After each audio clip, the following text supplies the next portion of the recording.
अस्सलाम वालेकुम dear student, welcome to I am chemist. This is Imran और आज की इस वीडियो के अंदर हम unit number 7 that is reaction kinetics को स्टडी करने वाले हैं। इसके बहुत सारे एमसीक्यूज हैं जो आपके साथ शेयर करने वाला हूँ।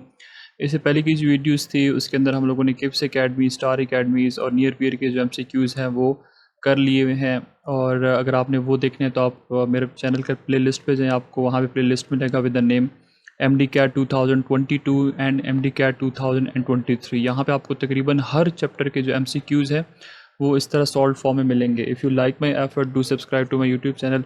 सो let begin this video. First MCQ हमारे पास है कि the rate of reaction is doubled. ठीक है, आपके पास एक केमिकल रिएक्शन है, उसका रेट क्या है? स्पीड। ठीक है, उसको जनरली हम स्पीड कहते हैं। और स्पीड क्या होती है केमिस्ट्री की टर्म में? Concentration per unit time. ठीक है, कि टाइम के साथ कितने जो कॉन्सेंट्रेशन है रिएक्टेंट का वो चेंज होता है, उसको आप रेट कहते हो। कहता है कि अगर आपके पास कोई रिएक्शन है उसका आप रेट जो है वो डबल कर देते हो। ठीक है, आपने रेट क्या करना है? उसका 2 टाइम्स इंक्रीज़ कर देना है for every 10 degree rise in temperature. और आप उसका टेम्परेचर भी क्या कर रहे हो? इंक्रीज़ कर रहे हो, बढ़ा रहे हो। कितना? 10 degree rise in temperature. The increase in reaction rate as a result of temperature rises from 10 degree to 100 degree. अब कहता है कि इनिशियल जो टेम्परेचर है T1 वो कितने है? That is 10 degree centigrade. और जो फाइनल टेम्परेचर इसको आप T2 कहते हो दैट इज़ 100 डिग्री सेंटीग्रेड। ठीक हो गया। और आप उसका टेम्परेचर जो है वो 10 टाइम्स इंक्रीज़ करते जा रहे हो, उसकी वजह से रेट जो है वो डबल होता जा रहा है। तो अब इसके लिए हमारे पास एक फार्मूला है और वो फार्मूला हम इसके ऊपर सिंपल अप्लाई कर देते हैं कि चेंज इन टेम्परेचर ओवर 10, क्योंकि हर 10 डिग्री के बाद आप उसका टेम्परेचर जो है वो इंक्रीज़ कर रहे हो ना। और इसको आप इसको आप जब डिवाइड करोगे तो यहाँ से आपके पास n का आंसर आ जाएगा। ठीक है, अब चेंज इन टेम्परेचर हम कैसे फाइंड आउट करते हैं? Change in temperature is equal to final temperature minus initial temperature. Final temperature हमारे पास यहाँ पे 100 है। ठीक है, और इनिशियल टेम्परेचर हमारे पास कितना है? 10 है। ठीक है, जैसे ये आपको बता दिया T1 हमारे पास 10 है और T2 जो है वो 100 है। सो 100 में से अगर आप 10 को माइनस करते हो सो यू विल गेट 90। सो यहाँ पे चेंज इन टेम्परेचर की जगह पे हम लगा लेंगे 90 और डिवाइड बाय 10 कर देंगे तो यहाँ से n की वैल्यू क्या आएगी? 10 1 ज़र 10, 10 9 ज़र 90। अब यहाँ से हमारे पास 9 आ गया। ठीक है, n की वैल्यू। अब हमारे पास एक फार्मूला है कि 2 raise to the power n। ठीक है, अब इस n की जगह पे हम क्या लगाएंगे? इस 9 को लगा लेंगे। सो ये बन जाएगा 2 रेज़ टू पावर 9। और 2 रेज़ टू पावर 9 को अगर आप करते हो मतलब 2 को आपने 9 टाइम जो है मल्टीप्लाई कर लेना है। 3, ये 4, ये 5, ये 6, ये 7, ये 8 और ये 9। ठीक है, ये 9 टाइम आपने 2 को मल्टीप्लाई कर देनी है। सिंपल, आप मैथ्स अगर आपकी अच्छी है तो 2 रेज़ टू पावर 9 करेंगे so you will get 512। So इसका जो राइट ऑप्शन बनेगा that is option number C. Next हमारे पास MCQ नंबर 2 है कि rusting of iron is an example of dash. Iron जो है, लोहा जिसको आप कहते हो, उसकी रस्टिंग कहते हैं जंग लगने को। ठीक है, उसको जो जंग लग रहा होता है तो कहते हैं उसका रेट क्या होता है। अब देखो, जब आप घर में कोई दरवाज़ा लेके आते हो, खिड़की लेके आते हो जो कि आयरन से बना हुआ है। आयरन क्या है? That is a metal. ठीक है, ट्रांजिशन मेटल है। अब मेटल से बना हुआ है तो अगर आप उसको लगाते हो तो ऐसा तो नहीं होता कि वो एक दिन के अंदर अंदर उसको जंग लग जाता है। उसमें कई साल लग जाते हैं। अगर कई साल लग जाते हैं तो इसका मतलब है कि उसका जो रेट ऑफ डिके है या जिसको रस्टिंग हो रही है, जंग लग रहा है, वो बहुत ही स्लो प्रोसेस है। सो ऑप्शन नंबर बी हमारे पास क्या है यहाँ पे? That is the right option. तो जो हमारे पास केमिकल काइनेटिक है, इसमें ऑनवर्ड काफ़ी सारे MCQs है। उसमें हम देखेंगे ना कि कुछ रिएक्शंस होते हैं जो कि with in fraction of seconds हो जाते हैं। जैसे न्यूट्रलाइजेशन रिएक्शन है, साल्ट जो एसिड और बेस की रिएक्शन है बहुत ही फ्रैक्शन ऑफ सेकंड्स के अंदर हो जाते हैं। कुछ इंटरमीडिएट उनकी रेट होता है, कुछ हमारे पास बहुत ही स्लो होते हैं। सो जो रस्टिंग ऑफ आयरन है that is very slow reaction. Number 3 हमारे पास है कि the reaction kinetic is concern with dash. अब रिएक्शन काइनेटिक्स जो है या जिसको आप केमिकल काइनेटिक कहते हो, कुछ बच्चों की जो बुक्स है उसमें केमिकल काइनेटिक लिखा होता है और कुछ में रिएक्शन काइनेटिक्स चैप्टर का नाम होता है। तो अब ये किस चीज़ के साथ बेसिकली डील कर रहा था? तो इसका जो बेसिक पर्पज़ है केमिकल काइनेटिक का that is to deal with the rate of reaction. ठीक है, अगर आपके पास कोई केमिकल रिएक्शन है वो किस स्पीड से जा रहा है। ठीक है, और स्पीड का आपको मैंने बता दिया कि रेट हमारे पास क्या होता है? Concentration per unit time. Concentration per unit time. और कॉन्सेंट्रेशन को आप मेजर किस चीज़ के अंदर करते हो? डेसीमीटर क्यूब मोल पर डेसीमीटर क्यूब। और टाइम को आप मेजर करते हो सेकंड के अंदर। तो that is the unit of concentration. तो अब केमिकल काइनेटिक्स, रिएक्शन काइनेटिक्स का जो बेसिक पर्पस होता है वो ये है कि क्या एक पर्टिकुलर रिएक्शन है, ठीक है, जहाँ पे रिएक्टेंट है, उन्होंने रिएक्ट किया किसके साथ, दूसरे रिएक्टेंट के साथ, और इससे आपके पास क्या बन गया, पी प्रोडक्ट। अब प्रोडक्ट तो बन गया, लेकिन ये किस स्पीड के साथ गया उसकी स्टडी हमें कौन करके बताता है, वो है रिएक्शन काइनेटिक या केमिकल काइनेटिक। और उसके साथ साथ ये रिएक्शन अगर हुआ है तो ये कैसे हुआ है, कौन कौन से ऐसे फैक्टर्स हैं जिसके ऊपर डिपेंड करते हैं, तो उसके बारे में हमें बताता है। सो ऑप्शन नंबर डी हमारे पास यहाँ पे करेक्ट होगा कि both A and C are correct. अब यहाँ पे फैक्टर जो है, जैसे फॉर एग्जांपल टेम्परेचर है, ठीक है, टेम्परेचर से जैसे आप लोग पढ़ते हो कि टेम्परेचर इंक्रीज़ करने से काइनेटिक एनर्जी इंक्रीज़ होती है, तो रेट जो है वो तेज़ हो जाता है। उसके बाद कंसंट्रेशन अगर आप ज़्यादा करते हो, अमाउंट ज़्यादा करते हो, तो ज़्यादा रिएक्टेंट मिलेंगे, उसके मॉलिक्यूल ज़्यादा कोलिजन करेंगे, तो हमारे पास रेट फिर भी फास्टर होगा। उसके बाद ग्रुप 1A है, जहाँ से आप अल्कली मेटल्स को आप कहते हो, वहाँ से आप एक इलेक्ट्रॉन रिमूव करते हो, एक इलेक्ट्रॉन ईजी है तो उसका रिएक्शन फास्ट होगा। अगर आप ग्रुप 2A की बात करते हो तो उसमें आप 2 इलेक्ट्रॉन्स रिमूव करते हो तो उसका रिएक्शन कंपैरेटिवली थोड़ा सा स्लो होगा। तो ये सारे के सारे फैक्टर्स हैं, ये सब हम कहाँ पे पढ़ते हैं, केमिकल काइनेटिक में या रिएक्शन काइनेटिक के अंदर। सो बोथ ए एंड सी जो है यहाँ पर हमारे पास करेक्ट होगा। नंबर 4 हमारे पास है कि activated complex is a substance which is dash. अब एक्टिवेटेड कॉम्प्लेक्स क्या होता है और ये कैसे बनता है, इसके बारे में किप्स के MCQs में हम लोगों ने डिटेल के साथ डिस्कस किया था कि अगर हमारे पास लेट से रिएक्टेंट है, ठीक है, उसने कन्वर्ट होना होता है प्रोडक्ट्स के अंदर।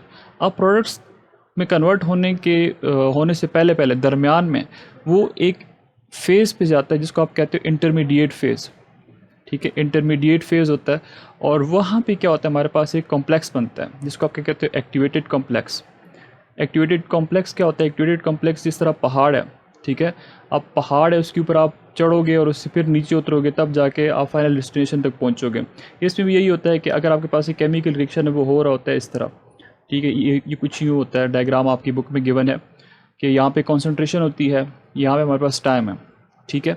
अब यहाँ पे रिएक्टेंट्स होते हैं, ये रिएक्टेंट्स क्या करते हैं, अगर इनके पास एनर्जी होगी, ये जब तक इस हिल को पास नहीं करेंगे, ये जो हमारे पास ये जो स्टेट है जो ब्लू कलर मैंने रिप्रेजेंट की है, यहाँ हमारे पास प्रोडक्ट्स होंगे, ये हमारे पास हिल है, और इस हिल को आप क्या कहते हो, that is known as activated complex. और ये बहुत ही ज़्यादा शॉर्ट लाइव होता है, बहुत ही कम टाइम के लिए बनता है।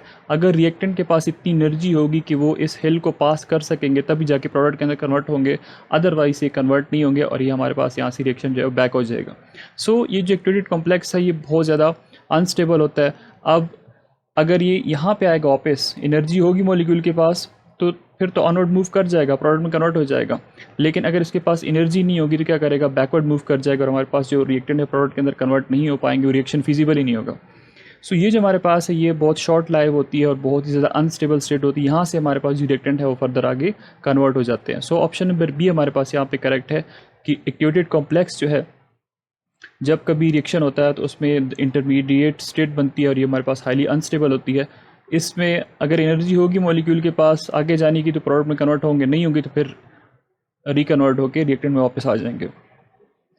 MCQ नंबर 5 हमारे पास है कि a reaction is first order with respect to A and second order with respect to B, the rate equation is dash. अब रेट इक्वेशन हम कैसे लिखते हैं कि रेट जो है that is equal to what, concentration of A and concentration of B। लेकिन अब A के हिसाब से हमारे पास क्या है, दैट इज़ फर्स्ट ऑर्डर, ठीक है, first order with respect to A, तो हम यहाँ पे 1 लिख देंगे, और second order with respect to B, तो B के ऊपर हम 2 लगा देते हैं। तो अब ये हमारे पास इसका क्या बन गया, रेट इक्वेशन बन गया, ठीक है। इसको आप इक्वलिटी जो होती है इसको आप ऐसे भी लिखते हो ना कि that is directly proportional to concentration of A raised to power 1 और concentration of B raised to power 2।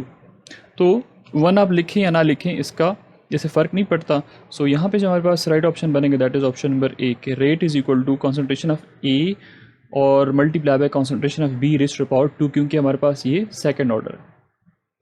Number 6 हमारे पास है कि for a reaction A convert हो रहा है प्रोडक्ट्स के अंदर, doubling the concentration of A quadrupole the reaction. अभी क्वाड्रुपोल क्या होता है, quadrupole means 4 times, quadrupole means 4 times, ठीक है। आपके पास A है, आपको A को कन्वर्ट करना है प्रोडक्ट के अंदर। A आपके पास क्या है, this is the reactant, reactant को आपने कन्वर्ट करना है प्रोडक्ट के अंदर। कहता है कि अगर आप A की कंसंट्रेशन डबल कर देते हो, A का अमाउंट फॉर एग्जांपल पहले 10 क्या इसको कहते हैं मोल पर डेसीमीटर क्यूब था, अब वो 20 हो गया, तो इसका मतलब है इसकी कंसंट्रेशन क्या होगी, डबल हो गई है। तो कह रहा है कि इसकी वजह से जो रेट होगा वो अगर 4 टाइम्स हो जाएगा, रेट क्या हो जाए 4 टाइम्स हो जाए, तो वो कौन सा आपके पास ऑर्डर ऑफ रिएक्शन होगा? So that is the second order reaction. ठीक है, हमारे पास कौन सा होता है second order reaction? So option number B जो है is the right option. Second order reaction के अंदर याद रखें, अगर आप जो कॉन्सेंट्रेशन है उसको डबल करते हो तो रेट जो 4 टाइम्स ज़्यादा हो जाता है। नंबर 7 हमारे पास है, consider gas is measured in bar then the unit of rate of reaction is. अब इससे पहले आपको मैंने बता दिया कि रेट हमारे पास क्या होता है, मोल पर डेसीमीटर क्यूब पर सेकंड। ठीक है, लेकिन ये कह रहा है कि अगर हमारे पास जो यूनिट है वो बार के अंदर हम उसको मेजर करते हैं। ठीक है, हम किस चीज़ के अंदर मेजर करते हैं? बार के अंदर। गैस जो है प्रेशर होता है और प्रेशर की यूनिट क्या होती है? बार होती है। Bar is the unit of pressure. अब कहता है कि अगर हम मोल पर डेसीमीटर क्यूब की जगह पे बार्स लगा देंगे तब क्या हो जाएगा? बार्स पर सेकंड हो जाएगा। इसको आप ऐसे भी लिख सकते हो या फिर इसको आप ऐसे भी लिख सकते हो, बार पर सेकंड। सो यहाँ पे आप लिखेंगे तो ये पर इस तरह नहीं आएगा क्योंकि ये ऑलरेडी पर के अंदर आया हुआ है, तो ये हमारे पास क्या हो जाएगा? बार पर सेकंड। सो यहाँ पे राइट ऑप्शन क्या बन जाएगा? सिंपल आपने मोल पर डेसीमीटर क्यूब की जगह पे क्या लगाना है? बार लगा देना है। सो ऑप्शन नंबर डी जो है that is the right option. MCQ number 8 है कि the concentration of product is increase from 30 mole per decimetre cube to 40 mole per decimetre cube in 0.5 second, then the rate will be dash. अब again वही हमारे पास formula है rate का, कि rate हमारे पास होती है कॉन्सेंट्रेशन पर यूनिट टाइम। अब कॉन्सेंट्रेशन हमारे पास कितनी इंक्रीज़ हो रही है? 30 टू 40। कॉन्सेंट्रेशन क्या है? 30 टू 40 इंक्रीज़ हो रही है, मतलब इनिशियल कॉन्सेंट्रेशन हमारे पास 30 है, अब फाइनल कितनी हो गई है? 40 हो गई है। अब हमसे ये पूछ रहा है कि यहाँ पे जो रेट ऑफ रिएक्शन है वो क्या होगा? सो इसका आसान सा तरीका है कि आप यहाँ पे लिखोगे 40 माइनस 10 डिवाइड बाय टाइम कितने हैं? 0.5। तो 40 में से अगर आप 10 को माइनस कर दोगे यू विल गेट 30। 30 को अगर आप 0.5 के ऊपर डिवाइड कर दोगे, 40 में से 10 अगर आप माइनस करोगे सो यू विल गेट 30। 30 माइनस 40 है, 40 minus 30, so you will gate 10। यहाँ पे हमारे पास जो फाइनल है दैट इज़ 40। इनिशियल हमारे पास 30 है, तो 40 माइनस 30 करेंगे so you will gate 10। 40 minus 30 you will gate 10। तो इस 10 को आप यहाँ पे पुट कर देंगे, ठीक हो गया। अब 10 को पुट किया और इसको आप 0.5, क्योंकि हमारे पास जो स्पीड है, जो रेट है, टाइम हमारे पास 0.5 है, तो अब ये 10 डिवाइड बाई 0.5 अगर आप करते हो so you will get what? You will get 20 mole per decimetre cube per second. So यहाँ पे right option option number B होगा। आई रिपीट, मैं थोड़ा सा इसमें गलती हो गई है। The concentration of product is increasing from 30 to 40। ठीक है, हमारे पास 30 टू 40 में इंक्रीज़ आ रहा है, तो इसका मतलब है इनिशियल जो है वो कितना है? 30 है, और फाइनल कितना है? 40। 40 में से अगर आप 30 को माइनस कर दोगे सो यू विल गेट 10। अगर आपके पास ये 10 आ गया और आपके पास टाइम जो है वो 0.5 है, तो अगर आप 10 को 0.5 के ऊपर डिवाइड कर दोगे you will get 20 as an answer. So right option is option number B. Next हमारे पास MCQ नंबर 9 है कि the number of reacting molecules whose concentration changes during reaction is called. कहता है कि आपके पास रिएक्शन हो रहा है, उसके अंदर रिएक्टिंग मॉलिक्यूल्स हैं, उनकी कंसंट्रेशन जो है वो टाइम के साथ चेंज हो रही है, तो उसको आप क्या कहते हो? So that is the order of reaction. Hence option number B जो है दैट इज़ राइट ऑप्शन। जिस तरह भी आपको मैंने कहा ना कि अगर आप रिएक्शन का रेट जो है वो डबल कर देते हो तो उसकी वजह से जो रेट है वो 4 टाइम्स हो जाता है, तो ये क्या बता रही? This is the order of reaction. Next हमारे पास MCQ नंबर 10 है। MCQ नंबर 10 में हमारे पास क्या है कि with increase in temperature the rate of reaction increases due to dash. कहता है अगर आप टेम्परेचर इंक्रीज़ कर देते हो, ठीक है, आप रिएक्शन को, मिक्सचर को हीट अप कर देते हो, तो उसकी वजह से रेट के ऊपर क्या फ़र्क पड़ता है? सो याद रखें कि टेम्परेचर का जो रेट के साथ रिएक्शन है, रिलेशन है, दैट इज़ इनवर्स। अगर आप टेम्परेचर इंक्रीज़ करते हो तो रेट ऑफ रिएक्शन जो है वो इंक्रीज़ कर जाता है। सो यहाँ पे हमारे पास जो ऑप्शन है, ऑप्शन नंबर ए के अंदर डिक्रीज़ इन कोलिजन। डिक्रीज़ तो हो नहीं सकती क्योंकि हमारे पास इंक्रीज़ हो रही है कोलिजन। डिक्रीज़ इन एक्टिवेशन एनर्जी इंक्रीज़ हो जाएगी टेम्परेचर के साथ क्योंकि रेट ज़्यादा हो जाता है। Increase in kinetic energy of the molecules, तो काइनेटिक एनर्जी तो इंक्रीज़ होती है, ये बात ठीक है, लेकिन यहाँ पे जो मोस्ट अप्रोप्रिएट है कि मोर number of molecules attain activation energy. जितनी ज़्यादा मॉलिक्यूल एक्टिवेशन एनर्जी अटेन करेंगे, इस हिल के ऊपर चढ़ेंगे, ऊपर जाएंगे, उतने ज़्यादा क्या होंगे? प्रोडक्ट के अंदर कन्वर्ट होंगे। तो और ये कब होगा, ये तब होगा जब आप टेम्परेचर इंक्रीज़ करोगे। सो यहाँ पे ऑप्शन जो ज़्यादा अप्रोप्रिएट है that is option number D, more number of molecules attain activation energy and, और जब एक्टिवेशन एनर्जी अटेन कर लेंगे तो obviously they would be converted into the products. Number 11 हमारे पास है कि you can speed up a reaction by dash. आप कहते हैं एक रिएक्शन का स्पीड बढ़ा सकते हो जब आप उसमें जो अमाउंट है, कॉन्सेंट्रेशन जो है उसको ज़्यादा करोगे। सो ऑप्शन नंबर सी हमारे पास यहाँ पे राइट ऑप्शन है, यूजिंग मोर कॉन्सेंट्रेटेड सोल्यूशन। ठीक, कॉन्सेंट्रेटेड मतलब कि जहाँ पे जो अमाउंट ऑफ लिक्विड जो है, सॉल्वेंट जो है वो कम हो और सॉल्यूट जो है वो ज़्यादा हो, सो कॉन्सेंट्रेटेड सोल्यूशन होता है। मतलब अगर आपके पास अमाउंट ज़्यादा है ना, कॉन्सेंट्रेशन क्या होती है, अमाउंट। अगर आपके पास अमाउंट ज़्यादा है तो ज़्यादा रिएक्टिंग मॉलिक्यूल होंगे, जितने ज़्यादा रिएक्टिंग मॉलिक्यूल होंगे उतने ज़्यादा स्पीड के साथ जो है वो रिएक्शन हो रहा होता है। और दूसरी बात यह है कि अगर आपके पास रिएक्शन स्टार्ट है तो स्टार्ट में मॉलिक्यूल्स बहुत ज़्यादा होते हैं, कोलिजन बहुत ज़्यादा फ्रूटफुल होती है, बहुत ज़्यादा फ्रूटफुल कोलिजन होती है, मॉलिक्यूल एक दूसरे के साथ टकरा रहे होते हैं और वो कन्वर्ट हो रहे थे प्रोडक्ट के अंदर। लेकिन जैसे ही टाइम गुजरता है तो रेट ऑफ रिएक्शन जो है वो भी स्लो होने लग जाता है, और उसकी रीजंस क्या होती हैं कि जो कॉन्सेंट्रेशन है वो डिक्रीज़ कर जाती है। ऑप्शन नंबर ए के अंदर यूजिंग लेस कंसनट्रेटेड सोल्यूशन, ये पॉसिबल नहीं है। By lowering the temperature, temperature कम करेंगे तो रेट ऑफ रिएक्शन कम कर जाएगा, लेकिन यहाँ पे हमारे पास स्पीड की बात कर रहे हैं। स्टॉपिंग स्टिरिंग, स्टिरिंग की होती है कि आपके पास रिएक्शन है, रिएक्शन मिक्सचर है, आप उसको हिला रहे हो, ठीक है, शेक कर रहे हो, सो इसको आप स्टिरिंग कहते हो। लेकिन अगर आप स्टिरिंग ज़्यादा करोगे तो जो मॉलिक्यूल जो है एक दूसरे के साथ अच्छे तरीके से कोलिजन करेंगे तो अगेन रेट ऑफ रिएक्शन ज़्यादा होगा। लेकिन यहाँ पे स्टॉपिंग कर रहे हैं, अगर आप इंक्रीज लिखा होता तो ये राइट ऑप्शन होता। Number 12, which when the catalyst and reactant are in different physical phases we call the catalyst dash। अब कैटालिसिस जो होता है इसके अंदर हम मेनली दो टाइप्स पढ़ते हैं। एक होता है होमो कैटालिसिस, एक होता है हेट्रोजीनियस कैटालिसिस।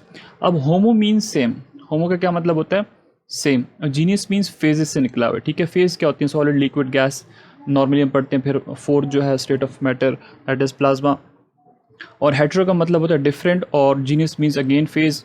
तो जहाँ पे ये पूछ रहा है कि अगर कैटलिस्ट और रिएक्टेंट जो है उनकी फिजिकल जो फेजेस हैं वो डिफरेंट होती है तो उनको क्या कहते हो, तो डिफरेंट अगर होंगी so that would be heterogeneous. Option number A हमारे पास यहाँ पे राइट ऑप्शन है। फॉर एग्जांपल आपके पास है hydrogen in a gaseous state, nitrogen in a gaseous state, it would be converted into ammonia molecule, ठीक है, अमोनिया बन गया, लेकिन किसकी प्रेजेंस में, it would be converted in the presence of iron as a catalyst which is a solid. तो आप देख सकते हो कि रिएक्टेंट जो है वो गैसियस स्टेट के अंदर है, लेकिन जो कैटलिस्ट है वो सॉलिड स्टेट के अंदर है। सो ये इसकी एक बहुत ही बेहतरीन सी एग्जांपल है जो आप अपने पास नोट कर सकते हो।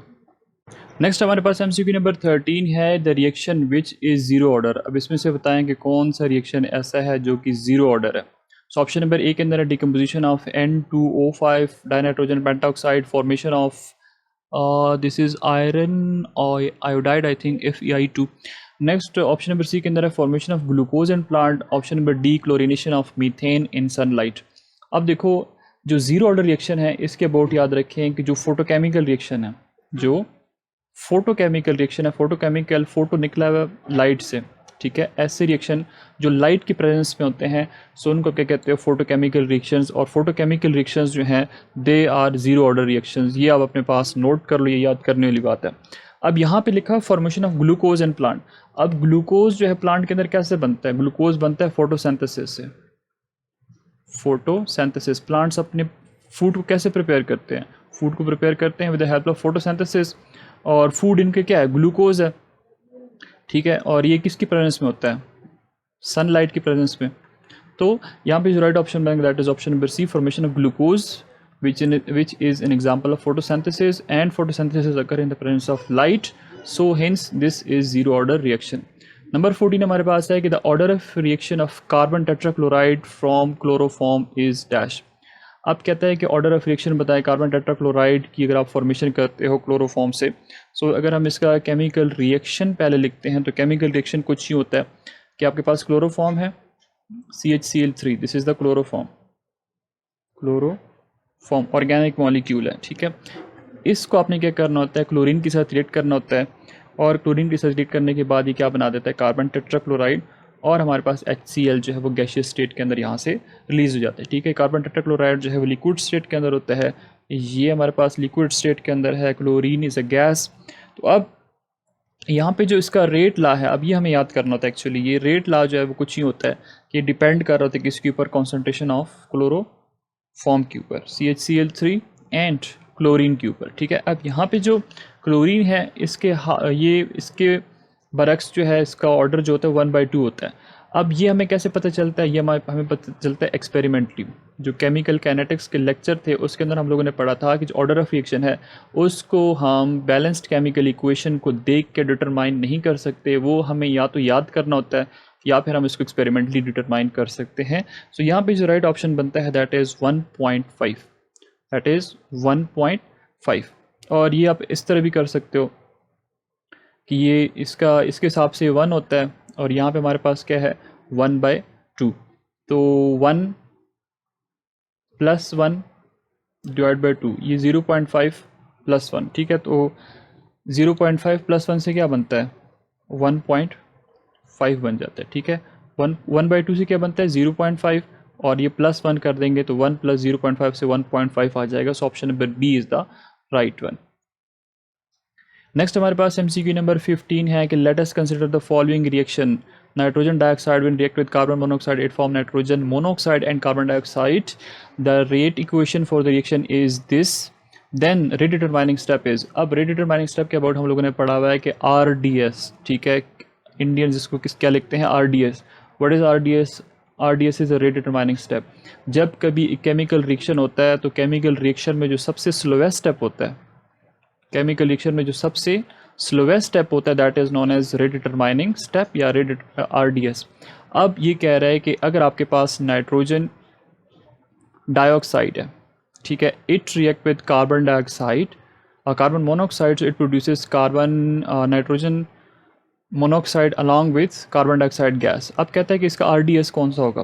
तो देखो जब कभी इस चीज़ की फॉर्मेशन होती है, जो मॉलिक्यूल है इसकी जब फॉर्मेशन होती है तो इसमें होता ये है कि 2 स्टेप प्रोसेस है। It is a 2 step process. 2 step में क्या होता है, पहले नाइट्रोजन डाइऑक्साइड जो है इसके 2 मॉलिक्यूल आपस में कोलाइड कर जाते हैं, कोलिजन करते हैं, रिएक्शन करते हैं, विच इज़ अ स्लो स्टेप। हमारे पास नाइट्रोजन ट्राइऑक्साइड और नाइट्रोजन मोनोऑक्साइड की फॉर्मेशन हो जाती है। अब ये जो स्लो स्टेप है, ठीक है, इसको आप क्या कहते हो, that is the rate determining step. अब अगले स्टेप में क्या होता है कि NO3 जो बन गया है यहाँ पे ये कार्बन मोनोऑक्साइड के साथ रिएक्ट कर जाता है, विच इज़ अ फास्ट स्टेप, और हमारे पास बन जाता है किस चीज़ की फॉर्मेशन होती है NO2 और कार्बन डाइऑक्साइड की फॉर्मेशन हो जाती है। अब यहाँ पे NO2 और NO2 जो है वो कैंसिल हो जाते हैं, ठीक है, और ये NO3 और ये NO3 कैंसिल हो जाते हैं। तो ओवरऑल बैलेंस्ड केमिकल रिएक्शन को आप देखते हो NO2 + CO, it gives dash carbon dioxide है और यहाँ पे NO है। तो इसमें RDS जो ये फर्स्ट स्टेप है NO2 व्हेन NO2 के 2 मॉलिक्यूल आपस में रिएक्ट कर रहे हैं। सो यहाँ पे जो राइट ऑप्शन बनेगा ये ऑप्शन नंबर ए होगा कि 2 मॉलिक्यूल्स NO2 के रिएक्ट करते हैं। Sorry, this is not the option number B is the right one. Option number B के अंदर देख सकते हो कि 2 मॉलिक्यूल NO2 की रिएक्ट कर रहे हैं और इससे हमारे पास NO3 + NO बन रहा है और यही इसका क्या बन जाता है, RDS बन जाता है। So right option is option number B, not option number A. Number 16, in dilatometric method. Dilatometric निकला है वॉल्यूम से, किस चीज़ से निकला है, वॉल्यूम से। एक होता है ग्रेविमेट्रिक, ठीक है, आगे के MCQs के अंदर कहीं पे आएगा। ग्रेविमेट्रिक होता है यहाँ पे मैस की इन्वॉल्वमेंट होती है। सो यहाँ पे पूछ रहा है कि डायलोमेट्रिक मैथड में dash is directly proportional to extent of reaction. अब जो हद होती है रिएक्शन की वो किसकी इक्विवेलेंट है या किसकी डायरेक्टली प्रोपोर्शनल है, so that is the change in volume. Simple सी बात है, डायलोमेट्रिक में वॉल्यूम की बात कर रहे होते हैं, जहाँ पे वॉल्यूम चेंजेस हो रहे होते हैं, ऐसे केमिकल रिएक्शन जहाँ पे वॉल्यूम भी चेंज हो रहे होते हैं। सो ऑप्शन नंबर बी यहाँ पे हमारे पास राइट ऑप्शन है। नेक्स्ट हमारे पास MCQ नंबर 17 है, increasing the temperature increases the rate of reaction by dash. कहते हैं अगर आपके पास एक कोई केमिकल रिएक्शन है और आप उसका रेट जो है वो ज़्यादा कर देते हो, ठीक है, आप क्या कर देते हो, उसका रेट जो है वो ज़्यादा कर देते हो टेम्परेचर से, तो तब क्या होगा, टेम्परेचर ज़्यादा किया तो उसका रेट के ऊपर क्या फ़र्क आएगा। सो option number A, lowering of the activation energy, activation energy ज़्यादा हो जाती है। इंक्रीजिंग द एक्टिवेशन एनर्जी, ठीक है। Lowering the frequency of effective collision between reactive molecules. Option number D के अंदर हमारे पास है increasing the frequency of effective collision between reactive molecule. हाँ जी, कहता है कि टेम्परेचर इंक्रीज़ करने से रेट ऑफ रिएक्शन क्यों ज़्यादा होता है, क्योंकि टेम्परेचर इंक्रीज़ करने से इफेक्टिव कोलिजन जो है उसकी फ्रीक्वेंसी ज़्यादा हो जाती है। जितनी ज़्यादा फ्रीक्वेंसी ज़्यादा होगी उतने मॉलिक्यूल अच्छे से कोलाइड करेंगे, जितने ज़्यादा अच्छे से कोलाइड करेंगे तो उनका जो रेट ऑफ रिएक्शन है वो फास्ट होगा। हेंस ऑप्शन नंबर डी यहाँ पे हमारे पास ज़्यादा एप्रोप्रिएट है। नेक्स्ट हमारे पास MCQ नंबर 18 है कि the energy needed to start the reaction is called. अब आपके पास कोई पर्टिकुलर केमिकल रिएक्शन है, ठीक है, रिएक्टेंट पड़े हुए हैं और वो प्रोडक्ट के अंदर कन्वर्ट नहीं हो रहे, अब इनको रिक्वायर्ड होती एनर्जी। अब कहते हैं उस एनर्जी को क्या कहते हैं, इस रिएक्शन को आपको एक्टिवेट करना होता है, ठीक है। एक्टिवेट करने के लिए जो आपको एनर्जी रिक्वायर्ड होती है that is the activation energy. In option number B हमारे पास यहाँ पे राइट ऑप्शन है, that is the activation energy. MCQ number 19, as the number of effective collision between the reacting particle increases the rate of reaction dash। अब अगर effective collision ज़्यादा होंगी तो उसकी रेट के ऊपर क्या फ़र्क आएगा। ऑब्वियसली इफेक्टिव कोलिजन की एग्जांपल हम इस तरह पढ़ते हैं कि फॉर एग्जांपल एक बॉलर है, ठीक है, वो बॉल कराता है। अगर वो बॉल जो है वो इस एज पे लग जाएगा, इस एज पे लगेगा तो ऑब्वियसली पीछे जो कीपर है या स्लिप है गली के ऊपर जो बंदा खड़ा है उसको कैच कर लेगा, तो जो बैट्समैन है वो तो गया। लेकिन अगर ये बॉल इधर दरमियान में आके अच्छे से लगेगी इस बैट के साथ तो बॉल किधर जाएगी, ऑब्वियसली बाउंड्री से बाहर। इफेक्टिव कोलिजन होगी, छक्का लगेगा तो बैट्समैन के लिए अच्छी बात होती है रन्स करना। सो यहाँ पे भी इफेक्टिव कोलिजन ये है कि जब मॉलिक्यूल्स आपस में टकराएंगे, कोलिजन करेंगे, अगर वो इफेक्टिवली कोलाइड होंगे तो जो रेट ऑफ रिएक्शन है वो इंक्रीज़ होगा। तो यहाँ भी हमारे पास है कि as number of effective collision in between the reacting particle increases तो रेट ऑफ रिएक्शन जो है वो भी इंक्रीज कर जाएगा। So option number B is the right one, increases. Next हमारे पास MCQ नंबर 20 है कि the specific rate constant of a first order reaction depends on dash. अब फर्स्ट ऑर्डर का जो स्पेसिफिक रेट कांस्टेंट है वो किस चीज़ के ऊपर डिपेंड करता है। So it depend upon temperature increase करेंगे तो स्पेसिफिक रेट कांस्टेंट जो है वो भी इंक्रीज़ कर जाएगा। 21 हमारे पास है कि the conversion of molecule A to B follow a second order reaction. आपके पास एक A मॉलिक्यूल है वो कन्वर्ट हो गया B के अंदर और इसका जो ऑर्डर है वो सेकेंड ऑर्डर है। डबलिंग द कॉन्सेंट्रेशन ऑफ ए, अब ए जो है उसकी कॉन्सेंट्रेशन को आप क्या कर दो, डबल कर दो। अब यहाँ पे एक चीज़ याद रखिए कि सेकंड ऑर्डर उसने कह दिया, अगर उसने सेकंड ऑर्डर कह दिया तो इससे पहले आपको मैंने बताया जो MCQ था कि अगर हम रेट ऑर्डर सेकंड ऑर्डर जो फॉलो कर रहे होते तो उसको अगर आप कॉन्सेंट्रेशन एक रिएक्टेंट की डबल कर देते तो उसका रेट क्या हो जाएगा, 4 टाइम। क्वाड्रुपोल की बात हम लोगों ने की तो वो चीज़ आप जहन में ले आएँ। So doubling the concentration of A will increase the rate of formation by B by factor of dash. तो किस फैक्टर से इंक्रीज करेगा, ऑब्वियसली 4 के साथ। ऑप्शन नंबर सी जो है वो राइट ऑप्शन है। नेक्स्ट हमारे पास MCQ नंबर 22 है कि diazonium salt decomposes as dash at 0 degree centigrade the evolution of nitrogen becomes 2 times faster when the initial concentration of salt is double, therefore it is dash. अब यहाँ पे हमारे पास एक सॉल्ट है, ठीक है, सॉल्ट क्या होता है, C6H5 मींस ये हमारे पास बेंजीन रिंग है। इसके साथ आपके पास क्या होता है, 2 नाइट्रोजन के एटम होते हैं और इसके साथ एक क्लोरीन होता है, उसके ऊपर पॉजिटिव चार्ज होता है। अब कहते हैं ये डाईओजोनियम सॉल्ट है, ये ब्रेक हो रहा है, ठीक है। C6H5 मींस बेंजीन रिंग है, इसके साथ क्या है, क्लोरीन जो है क्लोरो बेंजीन के अंदर कन्वर्ट हो रहे हो तो यहाँ से नाइट्रोजन जो है वो गैस रिलीज़ हो रही है। अब टेम्परेचर हमारे पास गिवन है 0 डिग्री सेंटीग्रेड, नाइट्रोजन आप देख सकते हो यहाँ से निकल रहा है बाहर। So the evolution of nitrogen becomes 2 times faster. इस नाइट्रोजन जो है यहाँ से रिलीज़ होने की जो उसका रेट है वो 2 टाइम्स है, जब इनिशियल कंसनट्रेशन जो है साल्ट की आप डबल कर देते हो। सो ये कौन सा रिएक्शन है, so that is the option number A, first order reaction, ठीक है। This is an example of first order reaction. Number 23, which condition will increase the rate of reaction. अब यहाँ पे आप बताएं कि वो कौन सी कंडीशन है जिसको अगर आप अप्लाई करते हो सो उससे जो रेट ऑफ रिएक्शन है वो ज़्यादा हो जाएगा। सो ऑप्शन नंबर डी के अंदर है increase in temperature increase the concentration of reactants. Option number D is the right one, कि जैसे आपको मैंने पहले बताया कि टेम्परेचर इंक्रीज करने से या अमाउंट कॉन्सेंट्रेशन इंक्रीज करने से जो रेट ऑफ रिएक्शन है वो ज़्यादा हो जाता है। सो option number D is the right one. Number 24, in reaction A plus B convert into products if B is taken in excess then it is an example of dash। अब कहते हैं कि आपके पास एक रिएक्टेंट है A, it react with B and they are converted into products P।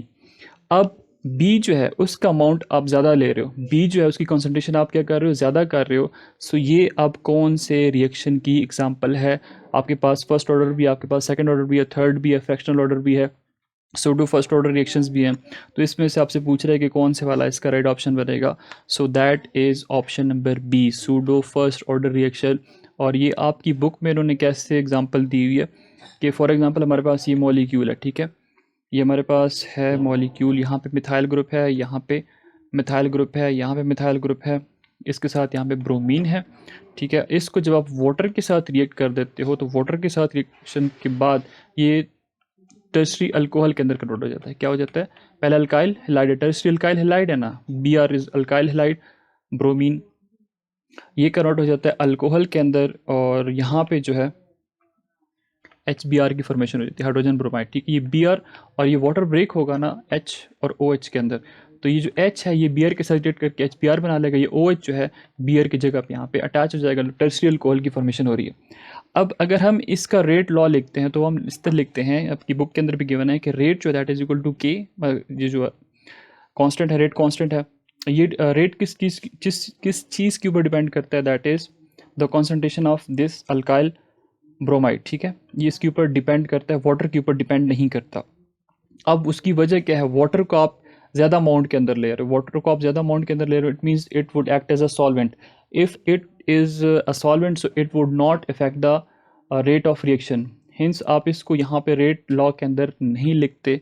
So overall जो rate है वो किस चीज़ के ऊपर डिपेंड कर रहा है? It depends upon the concentration of alkyl halide molecule that you are using. Hence यहाँ पे जो राइट ऑप्शन बनेगा that is pseudo first order reaction. ऐसी केमिकल रिएक्शन जिसके अंदर आप एक जो रिएक्टेंट है उसकी कंसंट्रेशन को बहुत ज़्यादा कर देते हो, दूसरे को कांस्टेंट रख रहे हो, तो यहाँ पे जो आपके पास होगा that would be pseudo first order reaction.